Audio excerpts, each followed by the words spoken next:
Prenotazione aperta in tutte le USL del Veneto, anche per gli over 60, in anticipo di qualche giorno rispetto al piano vaccinale, e da giovedì, con l'arrivo anche di 170.000 nuove dosi di siero Pfizer, inizieranno le somministrazioni per questa fascia di età. Zaia lancia un appello agli over 70 che non stanno affluendo in massa alle vaccinazioni, tenuti lontani forse anche dalla perplessità verso AstraZeneca, vaccino riservato a loro. Insomma, faccio appello ai settantenni che ancora non si siano prenotati, che si prenotino.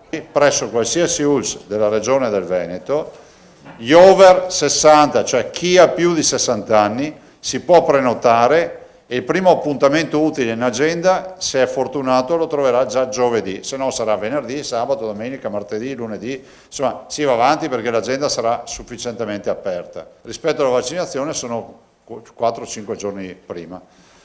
Speriamo, se arrivano vaccini, di performare ancora meglio e di anticipare ancora di più gli over 50. Il mio obiettivo massimo sarebbe di riuscire, non so se ce la faremo, vaccinare anche tutti gli ultra cinquantenni prima dell'estate. Questo potrebbe essere un bel obiettivo, magari aprendo anche l'agenda dei 40-49. Il contagio è in calo, anche se si sono registrati i primi 2 casi di variante indiana nell'Alto Vicentino. Padre e figlia di rientro dal paese asiatico che si trovano in isolamento domiciliare in buono stato di salute. Il ritorno in giallo della regione non deve significare un liberi tutti e Zaia, con una lettera aperta, si appella al senso di responsabilità dei veneti. Voglio dire che questa fase di convivenza, che io condivido, è necessaria. Spero che ne veniamo fuori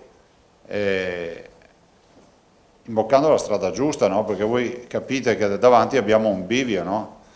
Un calo ancora dei contagi, se ne esce, si apre l'estate, nel frattempo dietro c'è il plotone delle vaccinazioni e ne abbiamo già fatto 1,5 milioni, cioè vuol dire che 1/3 dei veneti più o meno, aventi il titolo di essere vaccinati, sono già stati vaccinati, almeno per una dose. Questa è un'altra notizia, no? Anche perché ho visto che c'è chi fa l'iniezione al 1.000.000, sta roba, io non ho mai pensato a queste robe. Diciamo che abbiamo 1/3 dei veneti che sono vaccinati.